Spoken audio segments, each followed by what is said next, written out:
આત્મામાં અંધાપન હતું.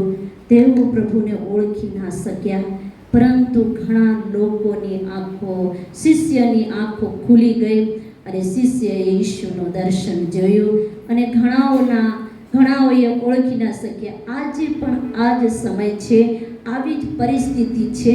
ઈસુ કહે છે, પરંતુ ઈસુ શું છે એ ઓળખ થઈ નથી. પરંતુ જેઓના આત્મિક મન અને આત્મિક આંખો ખુલી જાય છે તે ઈસુને સમજી શકે છે. આમેન. અને જ્યારે ઈસુને આપણે સમજીએ છીએ, ટોટલી આપણું જીવન બદલાઈ જાય છે. આપણું જીવન ચેન્જ થઈ જાય છે, આપણા વિચારો ચેન્જ થઈ જાય છે, કારણ કે ઈસુ પવિત્ર છે અને આપણે પણ પવિત્રતામાં આગળ વધીએ છીએ. શું આપણે ખુશ છે? હા, કારણ કે આત્મા કષ્ટ કરતા ઉપવાસ, પ્રાર્થના, પરમેશ્વરનો અવાજ સાંભળવા માટે, એમના દર્શનો જોવાને માટે લગાતાર કલીસિયા ખોજમાં છે, તેના બાળકો ખોજમાં છે. અને એટલું બધું હૃદયની એ તમન્ના છે કે પ્રભુ મને ક્યારે દર્શન આપે, પ્રભુ મારી સાથે ક્યારે બોલે. એ આશાની સાથે આપણું ધ્યાન ઈશ્વર તરફ છે. તો ઈશ્વર આજે આપણી સર્વી ઈચ્છાઓ પૂરી કરશે. આમેન. એ શાસ્ત્ર એમના 50મા અધ્યાય, આપણું 7મી કલમ, 50મા અધ્યાય 7મી કલમ આપણું. હે મારા લોકો સાંભળો, હું બોલીશ. હે ઇઝરાયલ સાંભળ, હું તારી વિરુદ્ધ સાક્ષી પૂરીશ. હું દેવ છું, આ તારો દેવ છું. દેવનું વચન કહે છે, હે મારા લોકો સાંભળો. હાલેલુયા. ઈશ્વરની પ્રજા, પસંદ કરેલી જાતિ, દેવે આપણને પસંદ કર્યા છે. આમેન. તો દેવ જ્યારે પસંદ કરે છે ત્યારે એનો અવાજ સાંભળવાને માટે પ્રભુ આપણને તૈયાર કરે છે. Hallelujah, hallelujah. દેવનું વચન કહે છે, હે મારા લોકો તમે સાંભળો. આજે આપણને સાંભળવાનો સમય આવી ગયો છે કે દેવ આપણી સાથે શું વાત કરવા માંગે છે, દેવ આપણને કયું દર્શન આપવા માંગે છે, એ જોવાનો, સાંભળવાનો અને આત્મિક જીવનમાં આગળ વધવાનો સમય આવી ગયો છે. આમેન. આત્મિક લોકો માટે, દેવની પ્રજાને માટે, દેવના લોકોને માટે દેવ એવું કહે છે કે તમે સાંભળો. જ્યારે આપણે સાંભળીએ છીએ પ્રિયો, જ્યારે આત્મિક લોકો ઈશ્વરનો અવાજ સાંભળે છે, ઈશ્વરની વાણી સાંભળે છે, ત્યારે આપણે આનંદથી ઉભરાઈ જઈએ છીએ કે કોઈ વ્યક્તિ મારી સાથે વાત કરી, વચન પ્રભુ આપે છે. ઘણી વાર એવું થાય છે કે દેવ જ્યારે આપણને પસંદ કરે છે ત્યારે આપણને નામ લઈને બોલાવે છે. આમેન.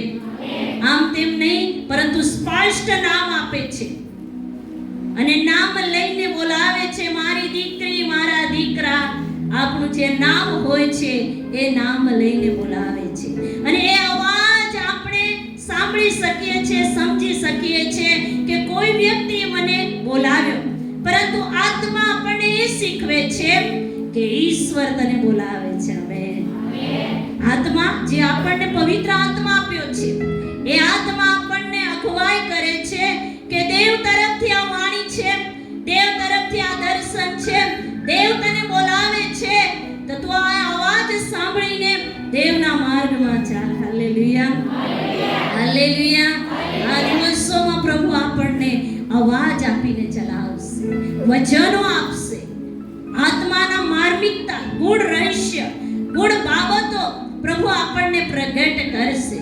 અને એ સમજવાને માટે પણ પવિત્ર આત્મા આપણને સહાયતા કરશે પ્રિયો. કારણ કે ઘણા લોકોને અનુભવ છે, ઘણી બહેનોને અનુભવ છે, ઘણા ભાઈઓને અનુભવ છે કે પ્રભુ બોલે છે અને ત્યાર પછી પ્રભુ આપણા જીવનમાં કેવું કામ કરે છે. પ્રભુ એમને બોલી દેતા નથી, પરંતુ એમની મરજી હોય છે, એમનું પ્લાન હોય છે કે આપણા દ્વારા ઈશ્વરની ઈચ્છા પૂરી થાય આ જગતમાં. Amen, amen. દેવનું વચન કહે છે, હે મારા લોકો સાંભળો, હું બોલીશ. હે ઇઝરાયલ સાંભળ, તારી વિરુદ્ધ સાક્ષી પૂરીશ, તારા વિશે સાક્ષી પુરુષ એવી રીતે ઈશ્વર વચન આજે આપી રહ્યા છે. આમેન. આપણા માટે પ્રભુ મહાન કામ કર, આપણા જીવન દ્વારા પ્રભુ મહાન કામ કરનાર છે. હા પ્રિય, આપણને એવું લાગે છે કે મને દેવે શા માટે બોલાવી, નામ લઈને બોલાવે છે, હું અવાજ સાંભળું છું. પરંતુ પ્રિય, આપણે એક વાતને ધ્યાન રાખીએ કે જ્યારે પ્રભુ આપણને બોલાવે છે, દેવ આપણને પસંદ કરે છે, તો એ પસંદ કરેલું વ્યક્તિના જીવનમાં સમસ્યા આવે, સંકટો આવે, તકલીફો આવે, પરંતુ સર્વ સમસ્યામાંથી યહોવા એમને પાર કરે છે. આમેન. આમેન. દેવની મરજી આપણા માટે અલગ છે. દુનિયાના લોકો આપણને કંઈ પણ કહેતા હશે, આપણા વિરોધમાં વાતો કરતા હશે, પરંતુ ઈશ્વર એ આપણા માટે સારી સાક્ષીઓ આપે છે. આમેન. પવિત્ર આત્મા આપણા માટે અદ્ભુત વાતો પ્રગટ કરે છે, કારણ કે જીવન પ્રભુને માટે છે અને આ જીવન પ્રભુને માટે ઉપયોગ થશે. હાલેલુયા. હાલેલુયા. દેવનું વચન કહે છે કે જ્યારે આપણે પ્રાર્થના કરીશું તો એ પ્રાર્થના ઈશ્વર સાંભળશે અને પ્રભુ પરમેશ્વર તેના લોકોને ઉત્તર આપશે. યશાયાનું પુસ્તક એમનો 43મો અધ્યાય આપણે વાંચીએ, પહેલી કલમ. हे इस्राएल तेरा रचने वाला, हे याकूब तेरा सृजनहार यहोवा भी यह कहता है, तेरा सृजनहार यहोवा ये कहता है, मत डर, क्योंकि मैंने तुझे छुड़ा लिया है, मैंने तुझे छुड़ा लिया है. आमेन. आमेन. हालेलुया. દેવે મેં ઘણો વિચાર કર્યો કે હું આ વચન પ્રચાર કરું, પરંતુ દેવના આત્માએ મને કહ્યું કે દેવે તેના લોકોને નામ લઈને બોલાવ્યા છે, આ વચન તારે પ્રગટ કરવાનું છે. એના માટે હું આ વચન તમને કહું છું કે પ્રભુએ આપણને નામ લઈને બોલાવ્યા છે અને દેવ આપણને એવું કહે છે કે આપણો પ્રભુ એવી રીતે કહે છે કે તમે ડરશો નહીં.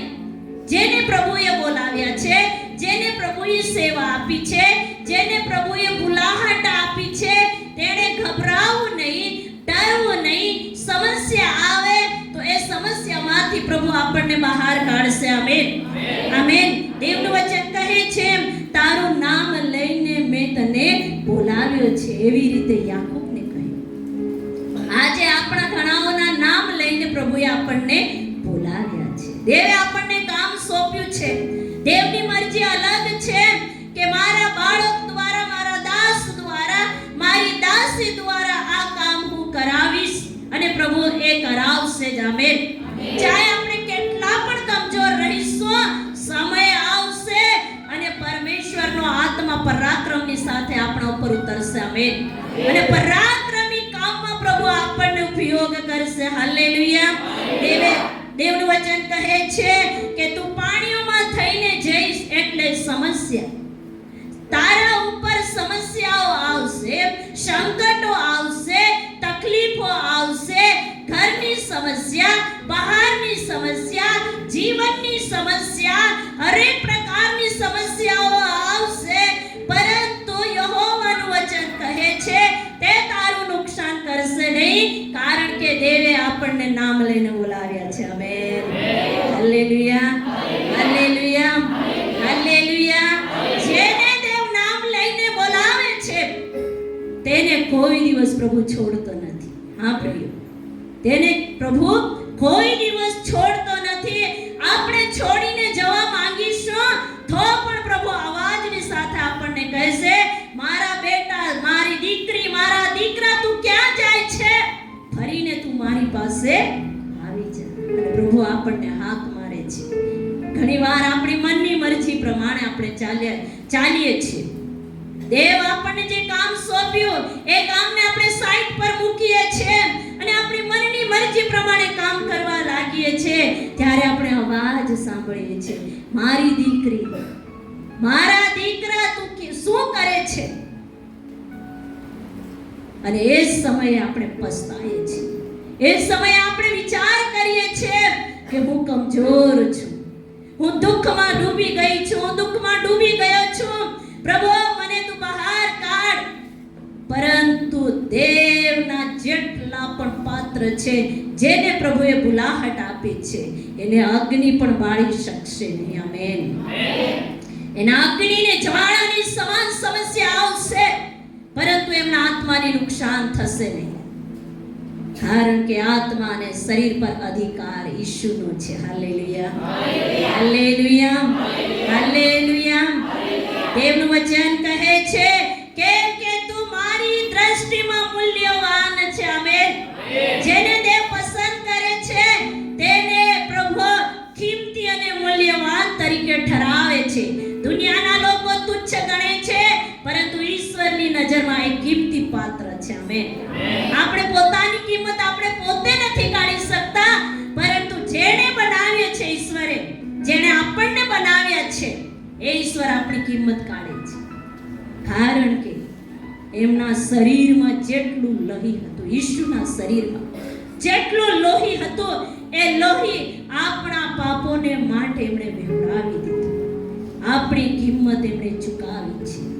એ જાણે છે કે મારા દીકરાની કિંમત શું છે, મારી દીકરીની કિંમત શું છે, પરંતુ આપણે આપણી કિંમત નથી સમજી શકતા, પરંતુ ઈશ્વર સમજે છે અને આપણને કામ સોંપે છે. તો આપણે પણ વિશ્વાસ યોગ્યતામાં કામ કરીશું તો પ્રિય એક દિવસ આપણું નામ આ દુનિયામાં તેવી જ રીતે સ્વર્ગમાં નામ પ્રગટ કરવામાં આવશે. આમેન. Hallelujah, hallelujah.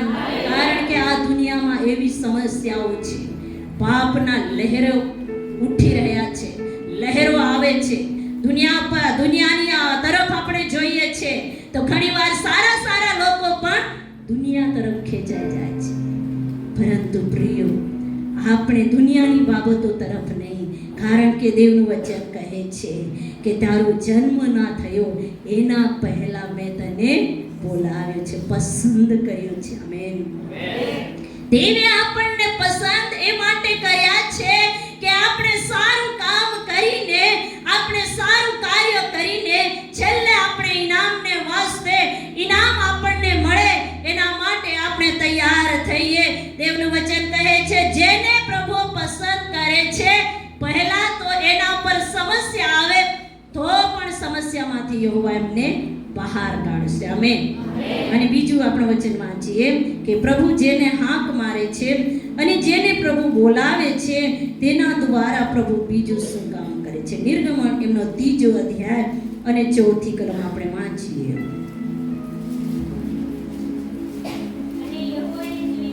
હા, યહોવાએ જોયું કે તે જોવા માટે એક બાજુએ ફર્યો, ત્યારે ઝાડવામાંથી ઈશ્વરે તેને હાંક મારીને કહ્યું, મૂસા, મૂસા.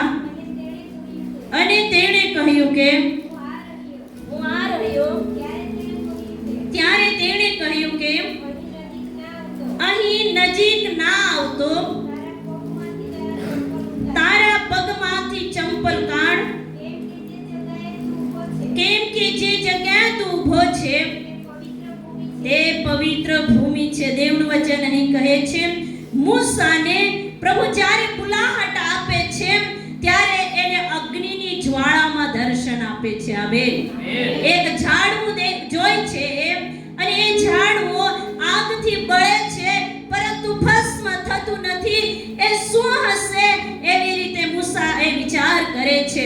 આજે પ્રભુ જેને પસંદ કરે છે તેને અગ્નિનું દર્શન આપે છે. આમેન. પરંતુ એ દર્શન જોવાને માટે આપણે મહેનત કરવાની જરૂરી છે. એમને એમ આપણને દર્શન મળશે નહીં. આ સમયમાં આપણે દર્શનનો આજ સમય છે, દર્શનનો સમય છે, તો આપણે એવી રીતે પ્રભુને કહીએ કે પ્રભુ મને તમે મોટું દર્શન આપો. હા પ્રિયો, દેવ આપણને મોટું દર્શન આપશે. આમેન. કારણ કે દેવે આપણને પસંદ કર્યા છે, દેવે આપણને કામ સોંપ્યું છે, દેવના દાસ દાસી તરીકે આપણને પ્રભુએ કામ સોંપ્યું છે. તો આપણને પ્રભુ દેખતા કરશે, સાંભળતા કરશે અને પ્રભુના માર્ગમાં આપણને ચાલતા કરશે. આમેન. જેને પ્રભુ પસંદ કરે છે તેને પ્રભુ પરમેશ્વર દેખતા કરે છે. આત્મામાં એ જોય છે. આત્મામાં જેવી રીતે આપણે શરીર આંખો દ્વારા આપણે સ્પષ્ટ જોઈએ છે, તેવી રીતે આત્મિક આંખો દ્વારા પણ આપણે સ્પષ્ટ જોઈ શકીએ છીએ. આમેન. હા પ્રિય, એ અનુભવ કરવાનો સમય આજે આપણા મધ્યે આપણા જીવનમાં આવી ચૂક્યો છે કે આપણે આ મોટું દર્શન, મૂસાને જ્યારે દર્શન થયો ત્યારે મૂસાને કહ્યું, હે મૂસા, મૂસા. અને મૂસા શું કહે છે કે હે પ્રભુ, હું આવી રહ્યો છું, તારી પાસે હું આવું છું. એવી રીતે મૂસા જવાબ આપે છે. આપણને કઈક વાર પ્રભુ બોલાવે છે ત્યારે આપણે સાંભળ્યા કરીએ છીએ અને આપણે કંઈ બોલતા નથી. શું બોલું શું નહીં એવી રીતે થઈ જાય છે. પરંતુ પ્રિય, મૂસા કહે છે કે હું આવી રહ્યો, હું આવું છું. પરંતુ દેવની વાણી કહે છે અહીં નજીક ના આવતો, કારણ કે જે જગ્યા પર તું ઊભો છે એ જગ્યા પવિત્ર છે. હાલેલુયા. જ્યાં ઈશ્વરની ઉપસ્થિતિ ઉતરે છે એ જગ્યા પવિત્ર બની જાય છે. આમેન. કદાચ આપણા ઘરમાં દર્શનો થાય, આપણા ઘરમાં પ્રભુ ઈસુની ઉપસ્થિતિ ઉતરી આવે તો એ ઘર પણ પવિત્ર જગ્યા બની જાય છે. આમેન. આમેન. જે ઘરમાં આપણને દર્શન થશે, જે કલીસિયામાં આપણને દર્શન થશે, એ જગ્યા પવિત્ર બની જાય છે. હા પ્રિયો, કારણ કે એ જગ્યા, જે જગ્યા પર પ્રભુની ગૌરવ ઉતરે છે, એ જગ્યા પર હરેક પ્રકારના બંધનો તૂટી જાય છે. હાલેલુયા. હાલેલુયા. બીમારી લોકો આવી જાય તો આવતાની સાથે તેના બીમારીનું બંધન તૂટી જાય છે. એવી ઉપસ્થિતિ આપણે માંગીએ, એવી રીતે આપણે પ્રાર્થના કરીએ કે જ્યારે મંદિરમાં બેસીને પ્રાર્થના કરો, ઘરમાં બેસીને પ્રાર્થના કરો, પ્રભુ તું મને આકાશને ખુલ્લું બતાવજે અને તારી ઉપસ્થિતિ અહીં ઉતારજે. હાલેલુયા. અને જે ઘરમાં ઈશ્વરની ઉપસ્થિતિ ઉતરે છે એ ઘરમાં શાંતિ ઉતરી આવે છે. આમેન. જે ચર્ચમાં ઈશ્વરની ઉપસ્થિતિ ઉતરી આવે છે એ ચર્ચમાં અલૌકિક કામ થાય છે. પ્રિય, દેવનું વચન અહીં કહે છે મૂસા જ્યાં હતો ત્યાં ઈશ્વરની ઉપસ્થિતિ હતી, અને ઈશ્વરની ઉપસ્થિતિ ત્યાં હતી ત્યારે દેવે એને કહ્યું કે અહીં નજીક ના આવતો, કારણ કે એ જે જગ્યા છે એ જગ્યા પવિત્ર છે અને તારા પગમાંથી ચંપલ તું કાઢ. તારા જીવનમાં જે કંઈક ખામી છે એ ખામીને તું બહાર કરી દે. આજે આપણે પવિત્ર ઉપસ્થિતિમાં જવા માંગીએ છીએ. આપણે દેવની પાસે માંગીએ છીએ, પ્રભુ મને તારી મહિમા તું બતાવ, તારું અદ્ભુત દર્શન તું આપ. પરંતુ એક તરફથી એવો અવાજ આવે છે, તારા જીવનમાંથી જે ખામીઓ છે એ ખામીને તમે સાઈડ પર કરો, એ ખામીને તમે દૂર કરો. આપણા જીવનમાં કંઈ ને કંઈ નાની નાની ખામીઓ હોય છે. બીજી ખામી ના હોય તો કંઈ નહીં, પરંતુ એક ખામી હોય છે કે એકબીજાને વિરોધમાં વાત કરવી. હા, પેલી બેન આવી છે, પેલા ભાઈ એવા છે, ભાઈઓ ભાઈઓ મળે તો ભાઈઓ ભાઈઓની વાતો કરે, બહેનો બહેનો મળે તો બહેનો બહેનોની વાતો કરે. પરંતુ આત્મિક લોકો આપણે છે. આપણે જ્યારે મળીએ ત્યારે એવી વાત કરીએ કે એ વાત કરતા કરતા આપણે ઈશ્વરના ઉપસ્થિતિનો અનુભવ કરીએ. આમેન. આમેન. આ ઈશ્વરની હાજરી ઉતરી આવે. દેવનું વચન કહે છે, મૂસાને કહ્યું તારા પગમાંથી ચંપલ તું કાઢ, કારણ કે જે જગ્યા પર તું ઊભો છે એ જગ્યા પવિત્ર છે, એ જગ્યા શુદ્ધ છે, પવિત્ર છે. અને દેવના વચન અંદર એવું લખ્યું છે, વળી તેણે કહ્યું હું તારા પિતાનો ઈશ્વર, ઇબ્રાહીમનો ઈશ્વર તથા ઈસાકનો ઈશ્વર તથા યાકૂબનો ઈશ્વર છું. અને મૂસાએ પોતાનું મુખ સંતાડ્યું, કેમ કે ઈશ્વરની તરફ જોતા તે પીધો. દેવનું વચન કહે છે કે પિતાનો ઈશ્વર, ઇબ્રાહીમ, ઈસાક, યાકૂબનો ઈશ્વર, એવી રીતે અવાજ સાંભળતાની સાથે મૂસા ગભરાઈ જાય છે. હાલેલુયા. આ દિવસોમાં એવો આત્માનો અવાજ આપણે સાંભળી શકીએ કે આત્માનો અવાજ સાંભળીને આપણે દેવની ઉપસ્થિતિનો અનુભવ કરી શકીએ. આ આત્માની વાતો છે પ્રિયો. જેવા આત્મિક લોકો છે તેઓને માટે આ વાત આપણા માટે આશીર્વાદના રૂપમાં છે કે જેઓ દર્શનના ખોજી છે અને જેને પ્રભુએ બોલાહટ આપી છે, નાના નાના કાર્યો આપણને દેવે સોંપ્યા છે, તો એ સેવામાં આપણને દર્શનની ખાસ જરૂરી છે. જ્યાં દર્શન નથી ત્યાં લોકો ખાડામાં છે, અંધકારમાં છે, પરંતુ જ્યાં દર્શન છે ત્યાં લોકોને માર્ગ બતાવવામાં આવે છે અને તેઓ પ્રકાશને જોઈ શકે છે. આજે આપણને પ્રભુ એવી કૃપા પૂરી પાડે કે આપણે ઈશ્વરના પ્રકાશને લઈને ચાલીએ. અને દેવના વચન અંદર એવું લખવામાં આવ્યું છે કે મિસ્રના જે લોકો છે તેઓના હાથમાંથી, મિસ્રીઓના હાથમાંથી છોડાવવાને માટે હું તને પસંદ કરું છું. આમેન. મૂસાને શું કહ્યું કે મિસ્રીઓના હાથમાંથી છોડાવવાને માટે યહોવાએ તેને પસંદ કર્યો છે, પસંદ કર્યો હતો. આજે પણ પ્રભુના લોકોને, તમને અને મને, જે દુનિયાના ગુલામગીરીની અંદર લોકો સપડાઈ ગયા છે, પાપની અંદર ફસાઈ ગયા છે, ગંદા કામની અંદર ફસાઈ ગયા છે અને લોકો દુનિયા તરફ દોડી રહ્યા છે, તેઓને આઝાદ કરવાને માટે દેવે આપણને પસંદ કર્યા છે. આમેન. શૈતાનના ગુલામગીરીમાંથી છોડાવવાને માટે દેવે આપણને પસંદ કર્યા છે. હાલેલુયા. મૂસાને દેવે એના માટે પસંદ કર્યા હતા કે મિસ્રના જે લોક છે તેઓનો દુઃખ દેવે જોયું, તેઓનો વિલાપ, તેઓનો દુઃખનો અવાજ દેવે જોયો અને ત્યાર પછી મૂસાને દર્શન આપીને સેવાને માટે હાક મારી. આજે દુનિયામાં પાપ વધી રહ્યો છે.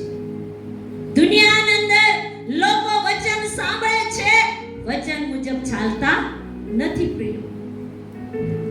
રાતના ઊંઘે છે ત્યાં સુધી વિચારો, ઉઠે છે ત્યાં સુધી વિચારો, આખા દિવસમાં વચન મુજબ આપણે વિચારતા નથી ઘણીવાર, અને દુનિયાની બાબતો મનુષ્યના જીવનમાં છે. એના માટે દેવે આપણને આજે એવી રીતે બોલાહટ આપી છે કે જેઓ પાપની ગુલામગીરીમાં છે, પાપની અંદર ફસાઈ ગયા છે, એવા લોકોને બંધન તોડવાને માટે દેવનું સામર્થ્ય કામ કરશે. આમેન. આમેન. દેવના વચન અંદર એવું લખવામાં આવે છે, 3 અધ્યાયના 8મી કલમ, મિસ્રીઓના હાથમાંથી તેઓને છોડાવવા સારું તે દેશમાંથી તેઓને કાઢીને એક સારો તથા વિશાળ દેશ, બલકે દૂધ મધની રેલચેલ વાળો દેશ, હા, ત્યાં તેમને લઈ જવા માટે હું ઉતરી આવ્યો છું. આમેન. આમેન. દેવનું વચન કહે છે દૂધ મધ રેલચેલ વાળો દેશ અંદર લઈ જવાને માટે હું અહીં ઉતરી આવ્યો છું. એવી રીતે યહોવાની વાણી મૂસાની સાથે હતી. આજે આપણી સાથે પણ એ જ વાણી છે. સિયોન દેશ, સ્વર્ગીય દેશની અંદર પહોંચાડવાને માટે, ત્યાં લઈ જવાને માટે દેવે આપણને કામ સોંપ્યું છે. આમેન.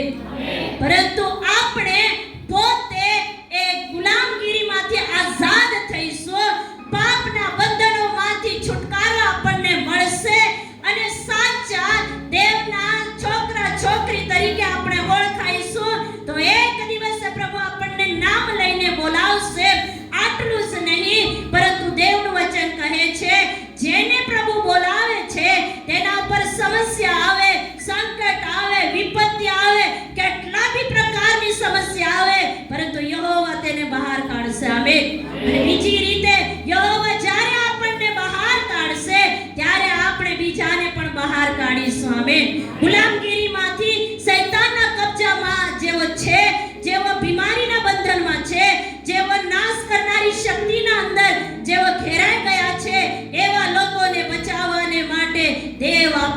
મોકલી રહ્યો છે. આમેન. કોણ જશે? દેવનો અવાજ આવી રહ્યો છે, મારા માટે કોણ જશે? યશાયા કહે છે, હું જઈશ પ્રભુ, તું મુझे ભેજ. હું જઈશ પ્રભુ, તું મને મોકલ તારી સેવાને માટે. આજે એવી રીતે બોલવા માટે શું આપણે તૈયાર છે? હા, જેવો તૈયાર છે પ્રભુ તેને મોકલશે અને દેવો દ્વારા અદ્ભુત કામ થશે અને સિયોન દેશ, સ્વર્ગ દેશ, શાંતિના દેશની અંદર પહોંચાડવાને માટે દેવે આપણને બુલાહટ આપી છે. આમેન. દેવે આપણને ખાલી વચન પ્રચાર કરવા માટે આટલું જ નહીં, પરંતુ પરમેશ્વરે આવું કામ સોંપ્યું છે. વચન પ્રચારમાં પણ અદ્ભુત કામો થાય, પ્રાર્થનામાં અદ્ભુત કામો થાય, લોકો પ્રભુની પાસે આવી શકે, લોકો છુટકારો પામે, પાપની ગુલામગીરીમાં છે તેઓ આઝાદ થઈ જાય. એવી રીતે બંધન તોડવાને માટે દેવે આપણને અભિષેક કર્યા છે. આમેન. તો એ અભિષેકને આપણે ટકાવી રાખીએ. એ અભિષેકને શું કરીએ? ટકાવી રાખીએ. એ અભિષેક આપણા પરથી છીનવાઈ ના જાય. આપણે દુનિયાની બાબતો તરફ લક્ષ્ય ના લગાવીએ, પરંતુ દેવે આપણને જે કામ સોંપ્યું છે એ કામ છેલ્લે સુધી આપણે પૂરું કરીએ. કારણ કે દેવનું વચન આપણે વાંચ્યું કે દેવ જેને બુલાહટ આપે છે તેના પર સમસ્યા આવે, પરંતુ યહોવા તેને વિજય આપે છે, યહોવા એને સફળતા આપે છે. અને બીજી રીતે આપણે જોઈએ છે તો દેવ જ્યારે કામ આપણને સોંપે છે ત્યારે બીજા લોકોને માટે આશીષનું કારણ બનાવે છે, પસંદ કરે છે આપણને, ત્યારે બીજા લોકોને માટે આશીષનું કારણ બનાવે છે. અને આશીષનું કારણ પ્રભુ એવી રીતે આપણને બનાવશે કે પ્રભુ પરમેશ્વરના લોકોને સિયોન દેશ સુધી પહોંચાડવાને માટે દેવનો અભિષેક આપણામાં કામ કરશે. આમેન. જેઓ ઊંઘેલા છે તેઓને જાગૃત કરવાને માટે, જેઓ થાકી ગયેલા છે તેઓનો બોજ ઉચકવાને માટે દેવે આપણને અભિષેક કર્યા છે. આમેન. દેવે આપણને બુલાહટ આપી છે. આજના વચન મુજબ પ્રભુ પરમેશ્વર તમારા જીવનમાં અદ્ભુત કામ કરે અને દેવે જે કામ આપણને સોંપ્યું છે એ કામને આપણે સાઈડ પર ના મૂકીએ, પરંતુ એ કામને આપણે લઈને ચાલીએ. ગીતોની સેવા હોય, આરાધના કરવાની સેવા હોય, પ્રાર્થના કરવાની જે સેવા છે એમાં પ્રભુ પરમેશ્વરને આપણે કહીએ કે મારે શું કરવું, કેવી રીતે પ્રાર્થના કરવી એ તું મને શીખવ. અને પ્રભુ આપણને શીખવશે અને દર્શનની આંખો ખુલી જશે. આમેન. આત્મિક કાન ખુલી જશે આ દિવસોમાં, કારણ કે દર્શન જોવાનો સમય છે. હવે પછી 40 દિવસ સુધી પ્રભુ ઈસુ મસીહે દર્શન આપ્યું. એ દિવસોને ઘણા લોકો યાદ કરે છે અને દર્શનના ખોજી બને છે. અને જેઓ દર્શનના ખોજી છે તેઓને પ્રભુ દર્શન આપે છે. તો આપણે આત્મકષ્ટની સાથે ઘણી પ્રાર્થનાઓ આપણે કરી છે. આ દિવસોમાં પ્રભુ આપણી આત્મિક આંખો ખોલી દેશે. આમેન. અને દેવના દાસે જેવી રીતે વચન કહ્યું તેવી રીતે આ દિવસોમાં જે અંધાપન છે, જેવા આત્મિક બાબતો નથી સમજી શકતા એવી બાબતો, એવા જીવન અંદર જે બંધનો છે એ બંધનો તૂટી જશે અને આપણે પ્રભુ પરમેશ્વરમાં આત્મિકતાને સમજવાને માટે આપણું મન ખુલી જશે, આત્મિક બાબતો સમજવાને માટે. આમેન.